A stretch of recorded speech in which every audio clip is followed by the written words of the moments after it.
Cup, she joins me. Essie, good to see you. Thanks for being with us. I know you are gearing up for the debate as well here. I guess my first question to you is, do you think it's going to go off the rails like it did that first one in 2020? What are you anticipating? I've been saying that anything can happen in this debate. And I mean anything. I mean, we should really be prepared for anything to happen. And that could mean a very smooth debate. That could mean that both of these guys are taking it really seriously and they're staying on message and they're doing everything that they need to do. And in their various camps, they have a good night. It could also mean that it goes off the rails very quickly. Rather than speculate, we'll all tune in tomorrow to see. But these are two guys that have faced each other before. They deeply dislike each other. I mean, personally dislike each other. The world has changed since the last time they debated. There's a lot of sort of personal stuff that they could get into if they wanted to go that way. We'll have to see if they really speak to their bases, to their wings, or they try to court those independent, moderate voters in swing states that they'll need to win. There's a whole lot of stuff that is going to go into this night, a whole lot of things that they need to do, and a whole lot of things that could go very, very wrong for both of them. Yeah, we do have that live picture there at the White House. We know Biden is really hunkered down at Camp David for this debate prep there, and then they'll go to Atlanta tomorrow. We don't really have a good window into, how the Trump camp, Trump himself, is preparing. There's really so much preparation you can do until you get on that debate stage. The clock starts 90 minutes. The hosts, Jake Tapper and Dana Bash, will start with their questions here. There are a lot of rules in place, though, agreed to by the campaigns before this was all said and done. So it'll be interesting to see whether or not the rules constrain Biden and Trump. What do you think about that question? Will they? I mean, they agreed to them. The rules are going to be sort of the third player there. I mean, the rules are very important as to how this is going to go down. And there are different schools of thought. I've been talking to people all week about whether these rules, namely there's no audience and they will cut mics, if that will benefit Trump or Biden. I happen to think no audience really benefits Biden. Trump likes to play to an audience. He likes applause. He likes a reaction. When he doesn't get one, I think that might frustrate him and encourage him to sort of go further. Then he should probably go. I think cutting the mics benefits Trump. It's going to make him look better. We know that in that first debate from 2020, he really didn't do very well because the perception was that he was over interrupting and kind of off the rails. I think that cutting the mics will actually make him look a bit more restrained and composed. But Andrew, I don't have to tell you this, just as well as I do, rules are there to be broken. And no one likes breaking debate rules more than political candidates. They all do it. So we'll see. We'll see if they actually, follow any of these. About the audience question, I'm just curious, are you pro-audience or anti-audience when it comes to debates here? It's somewhat of a philosophical question because debates, they're not only substantive, it's about the show business quality to them as well, right? I mean, this is for history. Yeah, I think debates are important because they are for us. They are for the voters. Yeah. That's what they're intended to do. Bringing in members of the press to ask very tough questions of both candidates, so you get a side by side, is for us. And so, the theatrical, the performance of it is sort of secondary for me.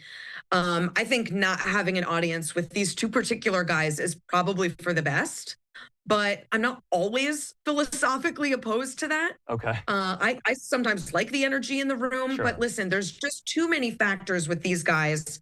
There's too much at stake. Neither are popular. I think eliminating some of those X factors is a smart idea.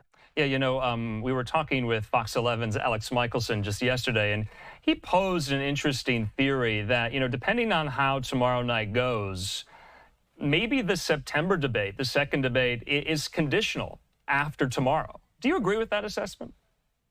Oh, I've been scolded for saying this will probably be the only debate because there is another one on the books, as you mentioned, but I don't know why either one of these guys would agree to another one. Even if they both have a great night, tomorrow night, Biden feels like he did what he needed to do. Trump feels like he did what he needed to do.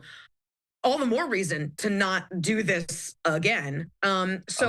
Listen, I think this was a risk. This debate was a risk for both of them. Okay. They know that. I think once it's over, they will definitely reconsider doing a second one. Yeah, because that's the thing. I mean, it's in June. It's the end of June. The next one's not till September. Any moments that might happen tomorrow night, will the American electorate, American viewers, news consumers even remember what happened in the June debate, at the September debate? And that goes to my next question, too. I mean, the opinions on behalf of the American people toward Trump and toward Biden, they are so well formed already. Now, for these independents, for the double haters, that's what we've been calling them, who don't like these two candidates, can they be moved after tomorrow night or not? Yes, and that is the most important question, Andrew, because what Trump will want to do is what he does at his rallies, which is talk about the deep state, the witch hunt, the rigged election, 2020, Jan 6th. None of that appeals to swing state independent moderate voters. None of it. They care about the issues, and a lot of the issues benefit Trump. If he goes in there tomorrow night and specifically and narrowly talks about Biden's economy, the migrant crisis, and crime, he wins on those issues. If he veers off into the other stuff, the trials, all of that, he loses the voters he needs. On Biden's side, if he tries to get defensive about those issues, if he veers off to the far left to try and satisfy the wing of his base that is not happy with him right now over Gaza and some other things, he will also lose those independents, those moderates. He needs to talk about very specific things. That's abortion rights, reproductive rights, and democracy. If he sticks to those two things, those appeal to independents and moderate voters. So if I were guiding either one of them, I would say stick to those things alone and answer every question with something about those specific things and nothing else. Okay, but what about the expectations for Biden? Because the age question, the alleged, senility, the mental aptitude question will be front and center depending on his performance here. And the Trump campaign has tried to set expectations on that question. Are they trying to lower them or raise them, have you seen? Both. I mean, first they lowered them and then they raised them when they remembered that he actually did exceed expectations at the State of the Union. But listen, Biden has a tough job tomorrow night. It's a long, it's a long debate, and it's, tiring. I mean, it would be tiring for anyone to have to defend yourself, correct the other person, et cetera, for that long of a time. It's going to be tough for him, but he could have a great night and surprise, Trump and everyone on that camp. Trump could have a night where he is less sort of energetic or with it than he has been, seen at rallies. We don't know. That's why I'm saying literally anything can happen tomorrow night. Aside from the debate, Essie, this issue of the Veep stakes tomorrow night is going to be alive and well, too. There's so many of these would-be contenders that are going to be in tow with Trump and the Trump campaign there in Atlanta tomorrow night as well. So this question is going to be in the atmosphere, Trump's running mate tomorrow as well.